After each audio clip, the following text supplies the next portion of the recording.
जैसे इंश्योरेंस में ज्यादातर लोग एक्सीडेंटली आते हैं, मैं भी एक्सीडेंटली आया था यहाँ पर।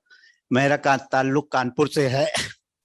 और मैं कानपुर में ग्रेजुएशन करने के बाद अपना जैसे भटक रहा था, ट्यूशन पढ़ाना ये सब करना। मेरे फादर जो थे गवर्नमेंट जॉब में थे, वो यूपी में एक चित्रकूट क्या कहते हैं धार्मिक स्थल है, वहीं पोस्टेड थे।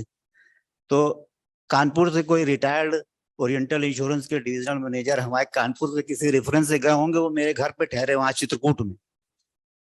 मेरी मदर ने उनसे कहा कि मेरे बारे में उसका कुछ करा दीजिए। फिर मेरे पास मैसेज आया, मैं कानपुर में उनसे मिला, तो वो मुझको एक जूते की फैक्ट्री में लेकर गए। बाहर निकल के आए, उन्होंने कहा आपका मैंने यहाँ पर नौकरी लगवा दी है, कल से आपको ज्वाइन करना है। 400 रुपए की नौकरी लगवा दी। मैंने मना कर दिया, मैंने कहा नहीं, मुझको ये जॉब नहीं करना है। मैं 700-800 रुपए की ट्यूशन पढ़ा रहा था उस वक्त पे। मैंने मना कर दिया, बड़ा परेशान थे कि मैं उससे बोल के आया हूँ तुम्हारी मदर से, मैं क्या करूंगा। वो होटल में रहते थे, सिंगल थे, वो अपने होटल लेके गए। सोचते रहे करने कुछ समय, फिर करने कल चलो मेरे साथ। तो वो रिटायर्ड थे और काम करते थे जीआईसी का और लाइफ इंश्योरेंस का रिटायरमेंट के बाद। तो मुझको लेके गए न्यू इंडिया इंश्योरेंस कंपनी, मुझको वहां पर एजेंसी दिला दी उन्होंने उस वक्त। और अपने ही साथ रख लिया। 6 महीने तक मैं उनके साथ काम किया, मैंने बहुत सारी चीजें सीखी। उसी वक्त वहां पर एलआईसी में एक कैरियर एजेंसी का 300 रुपए स्टाइपेंड का एक एडवर्टीजमेंट छपा। एलआईसी में कैरियर एजेंट होता है, उस वक्त पर 300 रुपए स्टाइपेंड मिलते थे। मैंने उसमें अप्लाई किया, उसमें हो गया, मैं एलआईसी में आ गया इस तरह से। जिस वक्त मुझको एलआईसी का कैरियर एजेंसी का अपॉइंटमेंट लेटर मिला, उसी वक्त मुझको यूपी पोल्यूशन कंट्रोल बोर्ड में अप्लाई किया हुआ था, वहां पर लैब टेक्नोलॉजिस्ट का भी एक बनारस का पोस्टिंग मिली और अपॉइंटमेंट मिला। पर मैंने एलआईसी की, मुझको इतना मजा आने लगा था जनरल इंश्योरेंस का काम करने के बाद, कि मैंने एलआईसी को ही ज्वाइन करने किया। मेरे घर के लोग बहुत नाराज हुए, सबने समझाया गवर्नमेंट जॉब है, ये है वो है, पर मैं किसी तरह से तैयार नहीं हुआ। मैंने वो 300 रुपए का कैरियर एजेंसी का जॉब ज्वाइन किया। उसके बाद जैसे सब लोग करते हैं, मैं शुरू से ही जो था, क्योंकि मुझको उनसे बहुत अच्छी ट्रेनिंग मिली थी, जो जिनके साथ मैंने 6 महीना काम किया था। मैंने क्या किया, कोल्ड कॉल करना शुरू किया। मैंने कानपुर में मार्केट में काम किया। तो एक मार्केट थी जहां पर बाहर का सामान बिकता था, पूरी मार्केट का मैंने इंश्योरेंस किया।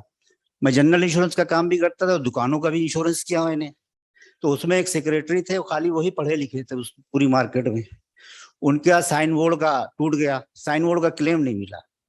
तो 30 पॉलिसी मेरी एक साथ बंद हो गई। सब दुकानदारों ने पॉलिसी बंद कर दी। क्या कहे, पप्पू भाई का जब बोर्ड का क्लेम नहीं मिला, तो हमारा मरने के बाद हमारे बच्चों को क्या मिलेगा। मैं बड़ा फेडअप था। कानपुर में अपने घर से जाता था तो कैंटोनमेंट से पड़ता था बीच में। तो मैं रास्ते में निकल रहा था, तो मिलिट्री की रेजिमेंट हुआ करती थी वहां पर, तो एक रेजिमेंट में खड़े रहते थे वो। तो मैं एक बार बाइक किनारे लगा करके एक उससे मिला, पूछा यहाँ का सबसे बड़ा अफसर कौन है। तो उसने बताया कि कर्नल तांबे। वो गोरखा रेजिमेंट थी। तो मैं दूसरे दिन निकला तो वहां दूसरा खड़ा था। तो मैं रुक गया। मैंने कहा मुझे कर्नल तांबे से मिलना है। तो कहाँ से आया बताया हमने। तो उसने वहीं से अपना गेट से ही फोन लगाया अंदर, ऐसे ऐसे करके। अंदर से मैसेज आया। फिर एक जवान हमको खटपट करते हुए लेके गया, उनके बाहर बैठाला गया। फिर वो कर्नल तांबे साहब हमको मिले। तो कर्नल तांबे साहब मिले, फर्स्ट टाइम मैं किसी ऐसे से मिला था। ऐसे ऐसे करके मिले। शाम को उन्होंने अपने बंगले में बुलाया। शाम को मेरी 2 पॉलिसी वहां क्लोज हो गई। वहां से मेरी लाइफ का टर्निंग शुरू हो गया। फिर मेरा पूरा सर्किल बदल गया। अब मैंने कैंटोनमेंट में काम करना शुरू किया। तो क्या था, वहाँ 4 रेजिमेंट थी, हर रेजिमेंट में 25-30 अफसर, कर्नल, मेजर, लेफ्टिनेंट सब थे।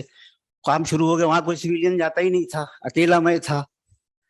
तो 5 6 7 7 8 साल मैंने वहां काम किया। बाद में करीब 250 आर्मी ऑफिसर्स की पॉलिसीज करी मैंने। फिर मैं सिविलियन में आया तो खाली वही लाइन पकड़ ली मैंने। फिर जुडिशरी में कोई जाता ही नहीं था, मैं जुडिशरी में करने लगा। फिर आईएएस आईपीएस में शुरू हो गया। 50 60 आईएएस आईपीएस की पॉलिसीज कर डाली। कानपुर से लखनऊ तक जाने लगा। बड़ा अच्छा क्लाइंटल हो गया मेरा। 93 में मैं एलआईसी में एज ए डब्ल्यू अफसर अपॉइंट हो गया। मेरी इलाहाबाद पोस्टिंग हो गई। फिर मैं 1 महीने बाद वापस आ गया, मुझे मजा नहीं आया। मैंने कहा इतना अच्छा एक्सपोजर था, कहाँ मैं काम कर रहा था, यहाँ मैं कहा डेवलपमेंट अफसर बन के बैठ गया। वापस आया मैं। फिर मैं लग गया अपने काम पे। 95 में मुझे लगने लगा यहाँ लोग कम है, तो अब कहीं जाऊं। तो अब कभी बॉम्बे भी नहीं गया था मैंने कहा बॉम्बे के लिए अप्लाई करूं, क्या करूं। फिर बस एक दिन सनका, तो बाइक उठाई, बाइक से कानपुर से दिल्ली आ गया 95 में। अब यहाँ आकर के मैंने शुरू किया काम। यहाँ बाइक से इसलिए आया था मैं डायरेक्ट, मैंने कहा पहले जाऊंगा तो वहां करूंगा कैसे, बाइक थी तो मैं डायरेक्ट बाइक से चला आया वहां से। उसके बाद क्या कहते हैं, यहाँ पर मैं रहना मुझको जहां तक, मैं न्यू फ्रेंड्स कॉलोनी में गया तो वहां पर मैंने बोर्ड देखा, डेवलपमेंट अफसर थे नंबर 1 विकास जैन। उस वक्त सम एश्योर्ड पे काम होता था, 14 करोड़ का बिजनेस लगा हुआ था। मैंने उन्हीं से कांटेक्ट किया और पहली पॉलिसी लेके दूसरे दिन पहुंचा तो chief commissioner income tax Delhi. फिर पॉलिसी लेके पहुंचा मैं मेडिकल कॉलेज के प्रिंसिपल की, फिर मैं यूनिवर्सिटी के वाइस चांसलर की।